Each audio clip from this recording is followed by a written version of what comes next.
गांव में तो सब जगह अकाल की परिस्थिति हो गई है। लगता नहीं कि अब इस गांव में ज्यादा दिन रुकना उचित होगा। काम के लिए बाहर गांव तो जाना ही पड़ेगा। भूषण काम की तलाश में दूसरे गांव की ओर निकल पड़ता है। चलते चलते वह विजयपुर गांव में आ जाता है। वहां उसका रहने का कोई ठिकाना नहीं था और उसके पास कोई काम भी नहीं था। चलते चलते वह एक अमीर किसान जगत सेठ के पास आ पहुंचता है। सेठ जी, मैं भूषण दूसरे गांव से आया हूँ। हमारे गांव में अकाल की परिस्थिति हो गई है। लोगों के खेत सूखे पड़े हैं। गांव में बूंद बूंद पानी के लिए लोग तरस रहे हैं। अगर मुझे आपके पास कुछ काम मिल जाएगा तो बहुत कृपा होगी बड़े भाई। अरे रे, लगता है तुम्हारी हालत बहुत खस्ता हो गई है। ठीक है, वैसे मेरे पास एक काम तो है, पर लगता नहीं कि तुम वो कर पाओगे। सेठ जी, आप चिंता ना करें। मुझे आप कोई भी काम दे सकते हैं। मैं वो काम पूरी मेहनत और ईमानदारी से करूँगा। अच्छा ठीक है भूषण, तो कान खोल कर सुन लो। मेरे पास 50 गायें और 50 भैंसे हैं। तुम्हें हर रोज उन जानवरों का गोबर निकालना होगा और रोज सुबह शाम उन्हें चारा पानी देना होगा। महीने के आखिर में तुम्हें इस काम के लिए 200 रुपए मिलेंगे। और हाँ, 2 वक्त का खाना भी हमारी तरफ से मुफ्त दिया जाएगा। बोलो, क्या तुम ये काम कर पाओगे? अरे बाप रे, 50 गाय और भैंसों को संभालना आसान काम नहीं है। पर अब मैं कुछ कर भी तो नहीं सकता और ऊपर से सेठ जी 2 वक्त का खाना भी दे रहे हैं। ठीक है सेठ जी, मैं ये काम कर लूंगा, पर एक विनती है। हाँ बोलो भूषण, क्या बात है? सेठ जी, अगर आपको समस्या ना हो तो क्या मैं आपके गायों के साथ गौशाला में रह सकता हूँ? सेठ जी, मैं इस गांव में नया हूँ। मेरा रहने का कोई ठिकाना नहीं है। जग्गा सेठ थोड़ी देर तक सोचता है और भूषण को ऊपर से नीचे तक देखने के बाद उससे कहता है, ठीक है भूषण, तुम गौशाला में रह सकते हो। जी धन्यवाद सेठ जी। तब से भूषण गौशाला में रहकर अपना काम करने लगता है। वह रोज जल्दी उठकर गाय और भैंसों का गोबर निकालता, उन्हें चारा डालता और समय पर पानी भी पिलाता था। हर रोज भूषण अपना काम ईमानदारी और पूरी मेहनत से करता था। जगत सेठ को भी भूषण का काम बहुत पसंद आने लगा, क्योंकि वह अपना काम सफाई से करता था। एक दिन जगत सेठ भूषण को बुलाकर उससे बोलता है, भूषण, मुझे तुम्हारा काम बहुत पसंद आया है। तुम गाय और भैंसों का अच्छा ख्याल रख रहे हो, इसलिए दूध की गुणवत्ता भी बढ़ गई है और गायें पहले से ज्यादा दूध भी दे रही हैं। इसलिए मैं आज से तुम्हारी तनख्वाह बढ़ाकर पूरे 400 रुपए कर रहा हूँ। आपका बहुत बहुत धन्यवाद सेठ जी। कुछ दिन ऐसे ही बीतने लगते हैं। भूषण जगत सेठ के पास बहुत मेहनत और ईमानदारी से काम करता है। धीरे धीरे भूषण के पास अच्छा खासा रुपया जमा हो जाता है, जिससे वह अपने लिए छोटा सा रहने लायक एक कुटिया बनवा लेता है। उस गौशाला में सोकर तो नाक से गोबर की गंध अभी भी नहीं जा रही। अब आखिरकार मुझे अपने घर में चैन से सोने को तो मिलेगा। तब से भूषण जगत सेठ के पास गौशाला में काम करने आता और 2 वक्त का खाना खाकर अपने घर सोने के लिए चला जाता था। कई साल ऐसे ही बीत जाते हैं। भूषण की मेहनत के कारण उसके पास अच्छा खासा रुपया जमा हो जाता है। एक दिन भूषण जगत सेठ से बोलता है, सेठ जी, आजकल गांव में चोरी की समस्या बहुत बढ़ गई है और मेरे पास कुछ रुपए भी जमा हैं जो मैंने अपने घर में रखे हुए हैं, पर मुझे उन पैसों की चोरी की चिंता हो रही है। आपको तो पता है कि मैं दिन भर आपके पास ही काम करता हूँ और सिर्फ रात में ही घर सोने जाता हूँ, इसलिए मुझे रोज उन पैसों की चोरी की चिंता सताती है। हाँ भूषण, तुम बात तो बिल्कुल सही कह रहे हो। आए दिन गांव में नए नए चोरी के किस्से सामने आ रहे हैं और दिन भर तो तुम्हारा घर खाली ही रहता है, तो चोरी होने की संभावना तो जरूर है। जगत सेठ थोड़ी देर सोचता है और फिर भूषण से कहता है, देखो भूषण, ऐसे समय में तो गांव में एक ही जगह है जहां पर तुम्हारा धन सुरक्षित रह सकता है, और वो है जमींदार का घर। क्या जमींदार का घर? हाँ भूषण, इस गांव के जमींदार बहुत ईमानदार और दयालु हैं। ऐसा मैंने कुछ लोगों से सुना है और उनके घर पर बहुत सारे पहरेदार भी हैं, तो चोरी होने की संभावना बहुत कम है। तुम अपने पैसे उनके पास रख सकते हो। अच्छा, ऐसा है क्या सेठ जी? ठीक है, फिर आज ही मैं जमींदार जी से मिलकर बात करता हूँ और उन्हें अपनी समस्या बताता हूँ। उस दिन भूषण जमींदार जी के घर उनसे बात करने जाता है। तुम रुको, कहाँ अंदर आए जा रहे हो? वहीं रुक जाओ। जी, मुझे जमींदार जी से मिलना है। मुझे उनसे कुछ काम है। क्या काम है तुमको उनसे? मुझे जरा बताओ। जी, मुझे कुछ पैसे रखवाने थे उनके पास, यही काम के लिए आया था मैं। अच्छा ठीक है, तुम अंदर जा सकते हो। नमस्ते जमींदार जी, मैं भूषण जगत सेठ के यहाँ काम करता हूँ। कुछ साल पहले ही मैं दूसरे गांव से यहाँ आया हूँ। अच्छा भूषण, बोलो तुम्हारा क्या काम है मेरे पास? जमींदार जी, मैं सालों से जगत सेठ के पास काम कर रहा हूँ और मैंने कुछ रुपए भी जमा कर लिए हैं, पर बात यह है कि गांव में चोरी की समस्या बहुत बढ़ गई है, तो मुझे अपने रुपए घर में रखने से डर लग रहा है। अच्छा, कितने रुपए जमा किए हैं तुमने? जमींदार जी, यही कोई 5 से 6 हजार रुपए होंगे मेरे पास। वाह, ये तो बड़ी रकम है। मैंने आपकी ईमानदारी के बारे में लोगों से बहुत सुना है, इसलिए मैं अपनी रकम आपके पास कुछ वक्त के लिए रखने आया हूँ। हाँ भूषण, तुमने बिल्कुल सही सुना है।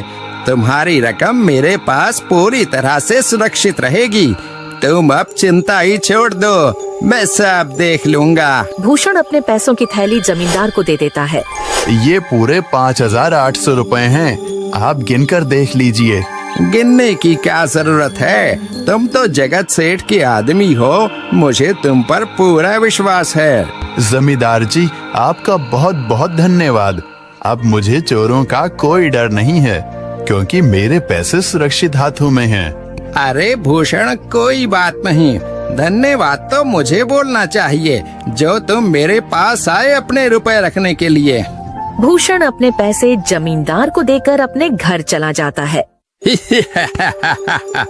हाँ भूषण, तुम्हारे पैसे मेरे हाथों में ही अच्छे लगते हैं। ऐसे ही भूषण ईमानदारी और मेहनत से जगत सेठ के यहाँ काम कर रहा था। देखते ही देखते 2 साल ऐसे ही बीत जाते हैं। एक दिन भूषण सोचता है, अब बहुत साल हो गए जगत सेठ के यहाँ काम करते हुए। वैसे सेठ जी तो बहुत अच्छे इंसान हैं, पर सोच रहा हूँ कि खुद की जमीन लेकर उस पर मेहनत करूँ, तभी मैं बड़ा आदमी बन सकता हूँ। अब जो मेरे पास थोड़े कुछ पैसे हैं और जो जमींदार के पास कुछ पैसे संभालने के लिए दिए हैं, वो जमा करके थोड़ी जमीन खरीद लूंगा। आज ही जमींदार से मिलने जाता हूँ और अपने रुपए मांगता हूँ। ये सोचकर भूषण जमींदार जी के घर चला जाता है। जमींदार जी, मैं अपने रुपए वापस लेने आया हूँ। आपके पास मैंने 5,800 रुपए दिए थे संभालने के लिए। अरे भाई साहब, मैंने पहचाना नहीं आपको, वैसे कौन हो आप? अरे जमींदार जी, मैं भूषण हूँ। पिछले साल मैंने आपको पैसे संभालने के लिए दिए थे, याद आया कुछ?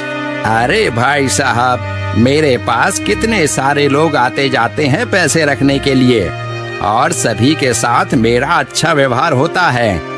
वैसे आपके पास कोई कागजात हैं क्या? क्योंकि मैं हर व्यक्ति से कागज पर ही व्यवहार करता हूँ। किसने कितने पैसे दिए, किसके कितने पैसे रखे हैं, सबका व्यवहार रहता है मेरे पास। जमींदार जी, ये आप क्या बात कर रहे हैं?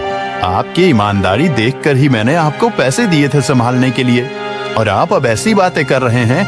कृपया करके मेरे पैसे मुझे वापस कीजिए। हाँ भूषण, मैं ईमानदारी से ही काम करता हूँ, इसलिए तो तुमसे मैं डॉक्यूमेंट्स मांग रहा हूँ। क्या तुम्हें पता नहीं, जब तुम किसी से पैसों का व्यवहार करते हो तो तुम्हें स्टाम्प पेपर पर लिख कर देना पड़ता है। तुम किसी से भी पूछ सकते हो।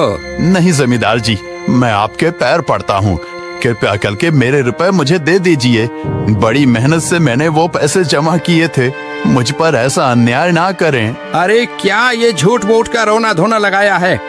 लगता है तुम ढोंगी हो और मेरी ईमानदारी और भोलेपन का फायदा उठाकर मुझसे ये रुपए लेने आए हो। रुक, तुझे अभी सबक सिखाता हूँ। जमींदार अपने आदमियों को बुलाकर भूषण की पिटाई करने को कहता है। इसे तब तक मारो जब तक ये बेहोश ना हो जाए। इस 2 कौड़ी के आदमी ने मेरी ईमानदारी पर सवाल उठाया है, इसे छोड़ना मत। जमींदार के आदमी भूषण को डंडे से खूब मारते हैं। फिर भूषण दुखी होकर अपने घर चला जाता है। भूषण के शरीर पर घाव के निशान स्पष्ट दिखाई दे रहे थे। 2 दिन से भूषण घाव के दर्द के कारण जगत सेठ के घर काम के लिए नहीं जा पाता है। इसलिए अगले दिन जगत सेठ भूषण के पास आ जाते हैं। वह देखते हैं कि भूषण खाट पर सो रहा है और वह बड़ा ही चिंता में नजर आ रहा है। भूषण भाई, तुम 2 दिन काम पर नहीं आए, क्या हुआ भाई? तबीयत ठीक है ना तुम्हारी? कुछ समस्या है क्या? अरे सेठ जी, आप खुद यहाँ आए हो। आप खबर भिजवाते तो मैं खुद चला आता। अरे भूषण, कोई बात नहीं, तुम्हें देखकर लगता है तुम बीमार हो।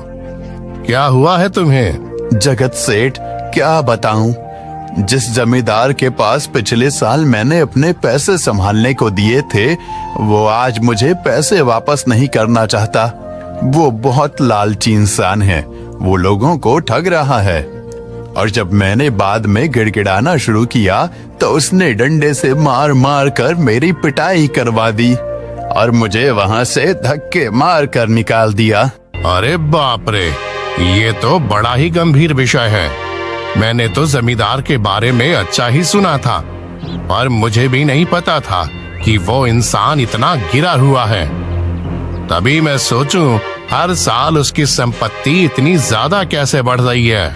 मुझे माफ कर दो भूषण, मैंने ही तुम्हें जमींदार के पास जाने को बोला था। गलती तो मेरी भी है। नहीं जगत सेठ, आप तो मेरा अच्छा ही सोच रहे थे। ये तो उस जमींदार का लालच है। अब लगता नहीं मेरे पैसे उस जमींदार से वापस मिलेंगे भी। भूषण, मेरे पास एक तरकीब है जिससे मैं तुम्हारे पैसे तुम्हें वापस दिला सकता हूँ। जगत सेठ भूषण के कान में सारी तरकीब बताता है। ठीक है सेठ जी, हे ऊपर वाले, ये तरकीब कामयाब होने दीजिए। अगले दिन जगत सेठ बहुत सारे पैसों को एक सूटकेस में भरकर खुद जमींदार के घर जाता है। अरे जगत सेठ, आज आप खुद यहाँ? बोलो भाई, इस गरीब के घर कैसे आना हुआ? हमारा तो ये सौभाग्य है कि आप जैसे धनी आदमी के चरण हमारे घर में लगे हैं। नमस्ते जमींदार जी। अरे जमींदार जी, आप तो मुझे अब लज्जित कर रहे हैं। वैसे मैं कुछ महीनों के लिए दूसरे राज्य में व्यापार करने जा रहा हूँ। मैं ये लगभग 50,000 रुपए लाया हूँ। मुझे डर है कि कहीं ये चोरी ना हो जाए। क्या आप मेरे सारे पैसे अपने पास संभाल कर रख सकते हैं?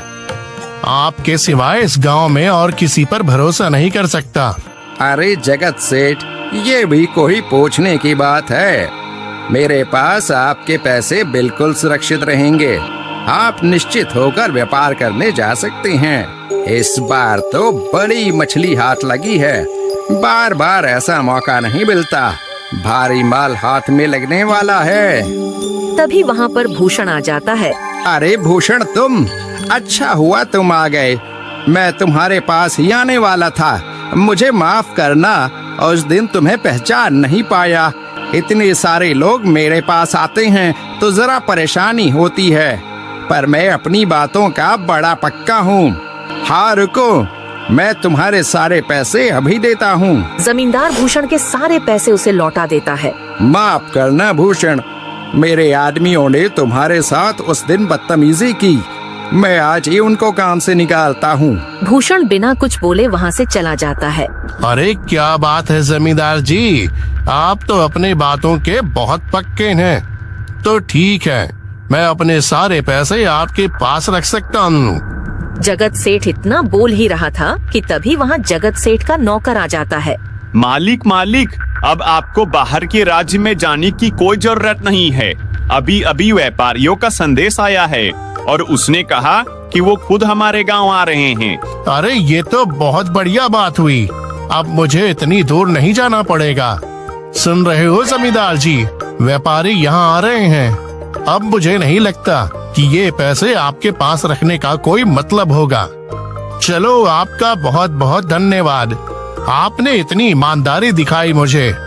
हाँ, पर अगली बार जरूर आपके पास ही आऊंगा। ऐसा बोलकर जगत सेठ और उसका नौकर वहाँ से अपने पैसे लेकर चले जाते हैं। धत तेरी की, ये क्या हो गया? ये 50,000 तो चले गए और जो भूषण के 5,800 रुपए हड़प लिए थे वो भी चले गए। आपका बहुत बहुत धन्यवाद सेठ जी। अगर आज आप ना होते तो मेरी सारी जमा पूंजी वो जमींदार हड़प लेता। भूषण, कोई बात नहीं। जो व्यक्ति मेहनत और ईमानदारी से कमाता है, ऊपर वाले उसका कभी बुरा नहीं होने देते, और जो हराम की कमाई का खाता है उसका कभी अच्छा नहीं होने देते।